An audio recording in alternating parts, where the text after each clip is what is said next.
pada Elisa itu laki-laki, maka ada Nabi Elisa. Kalau mau perempuan namanya Elizabeth. Nah, nanti ada boleh, mungkin ada yang bertanya, bahwa apa nggak boleh perempuan namanya Elisa? Ya boleh-boleh saja. Namanya Stefania, boleh nggak? Boleh-boleh saja. Tapi asal tahu kalau orang itu laki-laki, maka kalau anak cewek diberi nama Elisa lalu penampilan seperti laki-laki, ya terima akibatnya. Itu saja. Prinsipnya ini sederhana saja. Jadi ini nama laki-laki. Nah, Stefania dalam hubungannya dalam bacaan hari ini mengatakan kepada kita sederhana bahwa itu di baris-baris tengah Anda akan menemukan kata-kata ini, saudari-saudara. Pada hari itu akan dikatakan kepada Yerusalem, jangan takut. Nah, konon Bapak Ibu para saudara-saudara, saya harap Anda tidak percaya dengan yang saya katakan ini. Malah saya berharap Anda sama sekali tidak percaya. Apa coba? Dalam beberapa kesempatan orang-orang ahli itu mengatakan, orang yang hitung itu mengatakan ada 365 kali kata janganlah takut tertulis dalam seluruh kitab suci dari Kejadian sampai Wahyu. Jangan percaya, jangan percaya. Mengapa saya mengatakan jangan percaya? Supaya Anda ngecek sendiri, supaya Anda membuka sendiri, hitung sendiri. Kalau Anda cuma percaya, nanti fatal seperti kita bahwa itu pokoknya percaya. Kita sekiranya perkataan juga penting percaya itu bahwa itu parah, saudara-saudara. Maka semoga Anda tidak percaya. Kata janganlah takut itu tertulis 365 kali dalam kitab suci. Dan artinya kalau kata orang pintar itu mengatakan, yang menulis itu mengatakan supaya setiap hari satu kata kunci saja yang kita renungkan dalam hidup kita. Apa itu? Jangan takut. Tanggal 1 Januari renungannya ojo wedi. Tanggal 2 ojo wedi. Nanti tanggal 31 Desember renungannya disani Bapak Ibu harus ojo wedi. Maka dalam kehidupan kita diajar jangan takut, tapi jangan percaya. Cek dulu. Kalau Anda sudah membuktikan, barulah percaya. Amin ya. Nah, maka setelah sampai pulang, bukalah dari Kejadian, dicek ketemu Jawa diberi. Nek kurang siji umpamanya itu di kalau tidak timur, ketemu kalau tidak, bahaya gimana seorang. Nek besok mereka muncul dari kalau walaupun bahaya gimana bahwa kita ketemu kalau tidak bisa. Dua itu harus. Itu yang pertama. Saya mengatakan kepada kita, berbahagialah karena Tuhan kita mengajak kita jangan takut karena setiap hari itu yang dikatakannya. Itu yang pertama. Lalu yang kedua, Bapak Ibu, para saudari dan saudara, mengapa jangan takut? Karena dalam bacaan hari ini juga dikatakan dalam kalimat setelahnya dikatakan demikian. Janganlah takut, janganlah tanganmu gemetar. Tuhan Allahmu ada di tengah-tengahmu. Nah, ini pertemuan yang kedua Bapak Ibu, para saudari-saudara. Kadang-kala sebagai orang beriman, kita itu masih setiap kali mempertanyakan, Gusti kok ora rawuh-rawuh, gitu kan? Tuhan mana? Katanya dia ada di sekitarku, kok enggak kelihatan?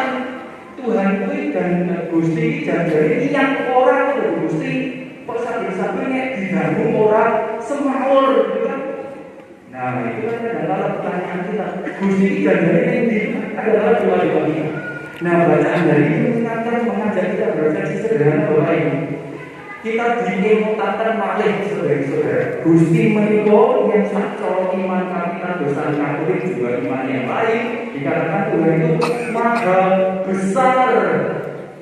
Mula saking gede Bapak Ibu, barang sing gede itu nek disawang terkenal apa mboten? Direfleksikan. Misalnya kita punya bapak kita ini gede banget, lembut banget utamanya. Terus dengan lihat aja Anda punya duit 1.000, coba mau nek sami masuk atau 1.000 didapet. Ada mungkin masuk ini pulau masuk itu turun.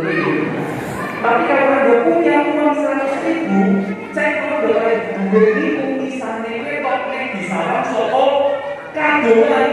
Coba 1.000 dengan sering kesani, nah kalau yang lipat bapak itu ketinggal, enggak. Maka karena hal itu sangat besar, sangat dekat, maka orang takon begitu bapak ibu.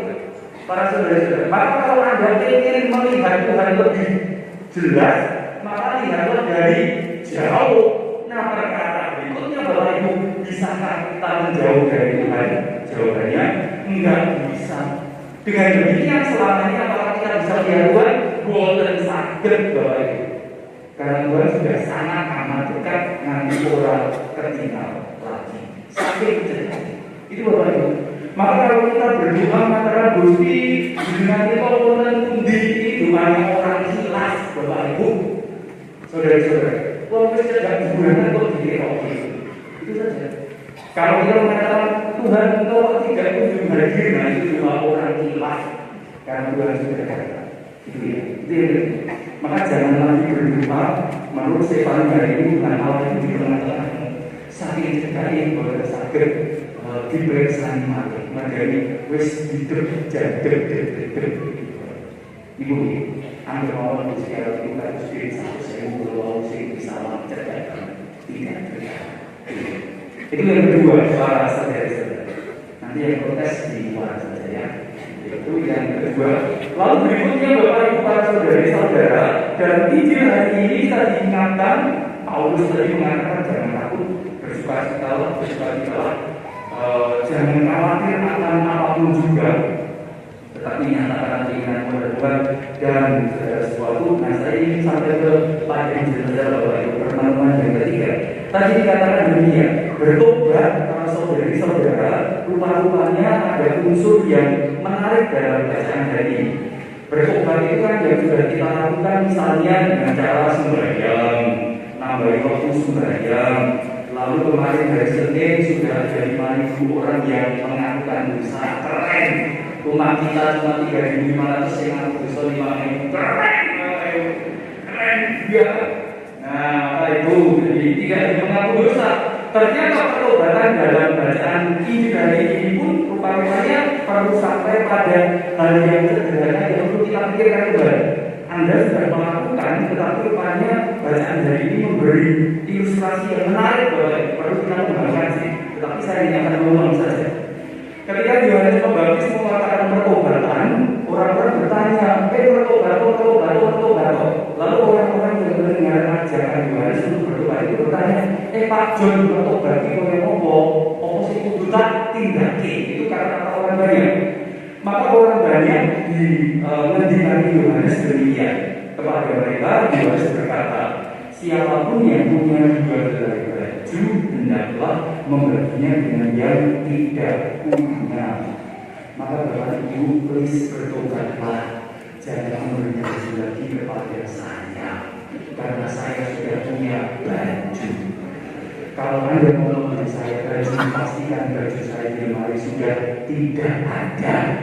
Kalau masih ada, jangan beri. Deal. Jangan beri saya sesuatu yang sudah saya punya, yang belum saya punya keselamatan. Kalau beri saya keselamatan, maka itu bercanda. Maka jawaban itu pertama, tapi ilustrasinya adalah Pak Bu Pol Sedere Sedoyo.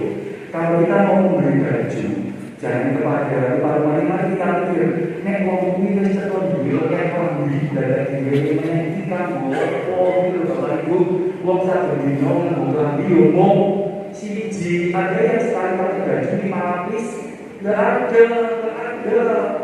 Maka bisa satu. Maka nanti anak-anak ingat Natalan jangan minta baju baru yang kemarin itu seorang kelambi. Itu saja. Maka kalau kamu ingin diberikan baju baru, caranya baju yang lain diberikan kepada orang yang tidak punya baju. Lalu kamu bisa minta pada bapak ibumu, Pak Bu, lemariku kosong.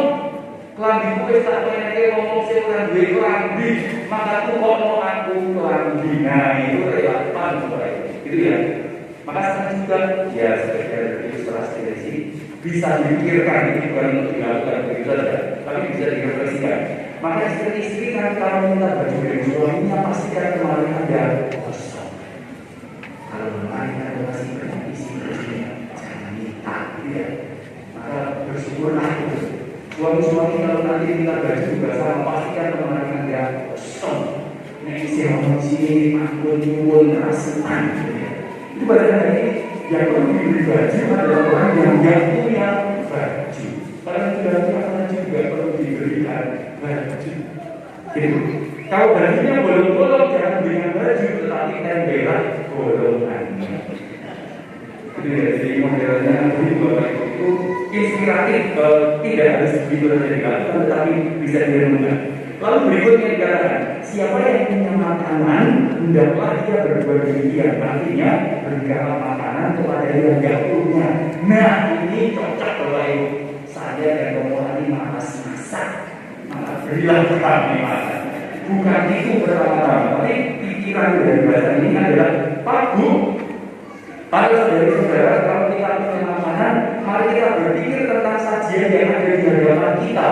Sadari pun dados sisa, maka mari kita pikirkan nasi seketik untuk serumah kira-kira habis atau enggak. Kalau tidak habis, segera sisihkan sebelum jadi sisa untuk didistribusikan kepada orang yang lain. Jangan jadi kita tidak lagi memberi sisa kepada orang lain, tetapi membagi kepada orang lain. Tradisi di kota Jakarta ada yang bagus, Bapak Ibu mungkin saya pernah mengatakan di sana itu ada gerakan kalau setiap kali Anda punya gawe, mantu atau resepsi atau apapun, akan ada aliansi lintas agama yang datang ke yang punya gawe, lalu bertanya sekian persen dari apa itu namanya hidangan itu kira-kira habis terserah kalau enggak saya ambil, kamu mau beri berapa persen? Kalau 1000 sajian, kamu mau beri 100 atau 200. Lalu 100 atau 200 itu langsung dibawa pergi, didistribusikan kepada mereka yang belum makan. Jadi bukan memberi sisa, tetapi membagi. Maka bacaan dari ini inspiratif Bapak Ibu. Jangan bangga, wah sisani bangga, nggak ada. Anakku tak sisani loh, sisa ini Bapak Ibu nggak bisa. Bojoku tak sisani, Allah misalnya bangga. Maka harusnya saya sudah berbagi. Maka sebelum itu diterapkan dan karuan, maka ditulis dulu diberikan. Itu bacaan dari ini. Maka yang punya makanan bagi, bukan sisani enggak. Maka semoga kita tidak lagi sekedar sisani Allah, Bapak Ibu mari jadi orang bermartabat. Kalau tahu bahwa saya sawang, saya tidak akan habis, saya iris terlebih dahulu, bukan dicek-cek aru-aruan itu wah dibungkus, wah pitik, wah Bapak Ibu bilang, jangan punya dari pitik itu, tidak ada. Dengan itu taring pitik jaharan itu di perahu-perahu jangan Bapak Ibu. Maka hanya ayam, tetapi kalau untuk sesama kita bagi, bukan misani. Inspiratif Bapak Ibu. Kalau kita mau berdoa. Nah berikutnya lagi dikatakan di bawahnya. Berikutnya datang juga para pegawai pajak. Nah ini menunjukkan pada waktu itu juga datang para pegawai bea cukai dan pajak. Lalu mereka bertanya pada Yohanes, Guru, apa yang harus kami perbuat? Jawab Yohanes, jangan menagih lebih banyak dari yang ditentukan bagi. Nah itu maka ini untuk pegawai pajak dan bea cukai. Dan juga apa ini kalau kita mau keluar kota Jogja ke arah Bogor itu, setiap kendaraan barang kan pasti sekarang dicegah supaya belok ke kiri itulah ditimbang. Maka kalau ada tugas penimbangan, jangan meminta yang lebih banyak daripada yang ditentukan. Maka bagi kita yang suka pungut-pungutlah boleh, pungutan boleh, tapi pungutlah sesuai yang ditentukan. Inspiratif. Maka bisa bicara juga tentang jangan minta gratifikasi. Jangan minta tanda-tanda yang tidak sesuai dengan ukuran kita. Inspiratif bisa dikembangkan dalam pemikiran kita selanjutnya. Berikutnya datang juga tentara dan polisi Republik Indonesia. Itu di bawah ayat 8. Dulu apa yang harus kami lakukan? Lalu datanglah Polisi Republik Indonesia dan Tentara Nasional Indonesia bertanya kepadanya, dan kami butuh apa yang harus kami lakukan? Jawab Yohanes. Juga ada Satpol PP, hanya ada Yohanes. Dan kita punya Satpol PP. Ada ya? Anggota Satpol PP di sini? Ada ya? Oh ada loh. Ada polisi kan? Oh ada loh. Ada tentara kan? Ada. Kurang-kurangnya keluarganya. Nah di sini dikatakan loh, maka jangan merampas, jangan memeras, cukuplah dirimu dengan gajimu. Nah itu kalau bukan miliknya jangan dimakan. Maka saya tutup Pak Polisi, Pak Tentara dan Pak Satpol PP juga ya, Tentara, Polisi dan Satpol PP. Semoga jangan membenci saya ya, karena ini kata-kata Yohanes. Kalau ada benci ya bencilah Yohanes. Saya cuma menyuarakan kembali orang itu. Jadi besok lagi kalau membaca Injil jangan sekedar prajurit orang penuh bahwa itu ada kena di hati. Baca Tentara Republik Indonesia, Polisi Republik Indonesia, Satpol PP Indonesia ini. Jadi lebih relevan. Jadi tidak jangan berjarak jauh. Jangan merampas, jangan memeras, cukupkanlah dirimu dengan gaji. Lalu berikutnya berikut. Nah itu inspirasi para saudara-saudara. Dan ada yang bisa bertanya lagi. Di sini ada banyak profesi yang tidak ditulis. Misalnya Pak Guru, misalnya para guru datang kepada Yohanes. Pak Yohanes, apa yang harus kami lakukan sebagai seorang guru? Yang mulang saya benar, nek mulang saya banter, ojo kita kamu yang begitu Bapak Ibu. Sederhana. Maka setiap orang bisa masuk di sini. Kalau tukang kredit, apalagi aku tukang kredit Pak John, apa saya butuh tidak dia berikan kredit lunak, jangan kredit keras misalnya. Saya nggak tahu ya kredit keras, kredit lunak ya kalau yang hanya diperlukan saja. Itu nggak biasanya.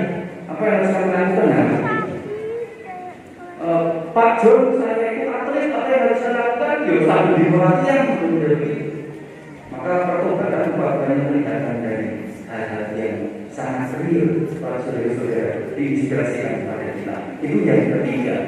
Lalu yang terakhir para saudara-saudara, kita menumpang bagian akhir dari bacaan Injil hari ini.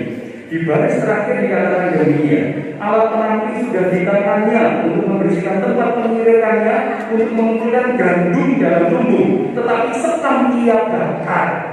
Maka saudari-saudara, para bapak ibu yang terkasih dalam Kristus, Injil hari ini ditutup ojo mung dadi sekam. Sekam itu apa sih? Kulit. Nah, sekam itu cuma kulit, bapak ibu. Maka bacaan hari ini mengatakan pada kita, Pak Bu, saudari-saudara, jangan jadi Katolik nek kulitan tok. Nek oleh kita kulit kulitan tok, maka di bacaan ini kita akan dibakar orang di sini. Bapak Ibu, kalau kita Katolik hanya permukaan.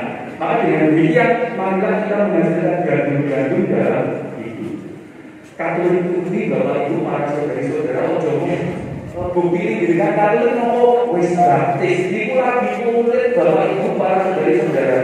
Anda harus bertanya Katolik itu nopo hal itu. Nah sekarang kita tanya Katolik itu nopo Bapak Ibu. Mantuk, mantuk.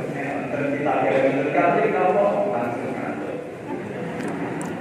Tapi itu katanya filosofi tadi ya, semakin menunduk semakin berisi. Berarti agak bersih gitu aja. Tapi pada hari ini mengajak kita jangan jadi kulit saja, jadi Katolik jangan sekedar di permukaan jangan, tapi semakin dalam.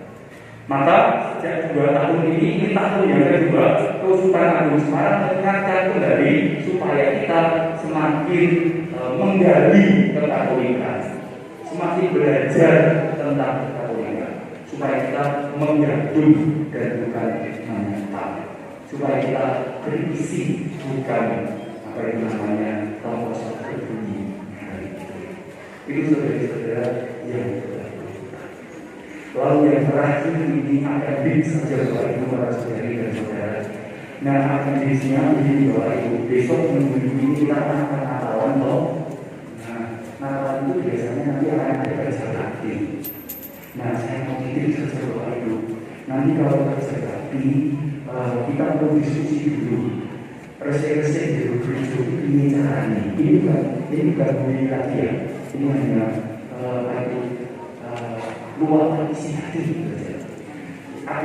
Jadi saya ini Bapak Ibu, kalau nanti bersih-bersih gereja kita, rasanya kita perlu belajar dari orang yang tahu. Bapak Ibu itu bertanya, apa tahu? Saya tidak tahu. Tetapi prinsipnya begini, kita punya barang mahal di gereja ini.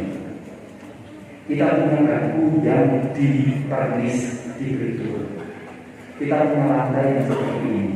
Maka Bapak Ibu, para saudara-saudara, besok-besok kalau kita seperti tanya yang tahu. Saya tidak tahu, tapi tolong tanya yang tahu. Mengapa lantai nanti imam kita sudah rusak? Karena apa? Karena salah perawatan. Ngepelnya ngomong, jadi tidak dicin lagi. Mungkin ada yang mengatakan, doa aku kalau mau preset ya bukan gitu Bapak Ibu. Maka kursi juga Bapak Ibu, kursi yang dibentuk itu tidak dibintang dengan kail promo, nanti jadinya batik. Nanti kursi ada bagi pertanyaan putih, ya. Maka jangan asal enggak, kita punya barang mahal, tetapi kalau kita merawatnya tidak dengan hati-hati, jadinya tidak berkelas lagi. Atau kita menggunakan punya usul atau barangnya rasa silakan nanti boleh mau mungkin kursi kita sumbang kursi ganti kursi tak sulit boleh. Tapi prinsipnya mari kita rawat kita punya hati-hati karena yang kita punya mahal. Kalau tidak hati-hati jadinya tidak barang-barang kita punya rumah, maka nanti kita harus hati-hati. Mic yang kita punya juga mahal. Nanti berusaha dijamin awal mic-nya daripada ngomong ini bilang baju kita ngomong Bapak Ibu. Nah, kalau bahwa ini jangan akhirnya dipegang perbuat Bapak Ibu, maka seperti yang di altar itu sudah perbuat dari umur organisasi pun juga mulai disortir, maka hati-hati berhati supaya nanti ada tidak saya todong lagi tahu dengan apa dari urusan tentang mic. Bukan kelahirannya karena pada tahun kita tidak hati-hati. Itu yang pertama. Maka itu ada isinya. Apa yang kedua Bapak Ibu untuk mengatakan. Nah besok dari 1 tanggal 21 jam 9 sampai jam 11 ayo datang. Ayo tahu Katolik itu bagaimana. Besok 1 jam 9 sampai 11 ada sarasehan OMK yang kedua. Yang mengadakan OMK, tetapi bukan hanya untuk OMK. Temanya apa? Perkawinan beda agama, beda gereja. Kalau Anda ingin tahu Katolik itu kalau ngurus perkawinan beda agama, beda gereja itu bagaimana? Datang. Jangan nanti ketika sudah terbentuk lalu baru teriak-teriak apa bantuan Tuhan, apa bantuan gereja pada diri kami. Allah diwangi neng Rainan awal gak datang, kalau sudah punya persoalan, kebingungan, tidak boleh datang. Nah, Anda pasti akan punya potensi pacaran beda agama, beda gereja. Mungkin pacaran beda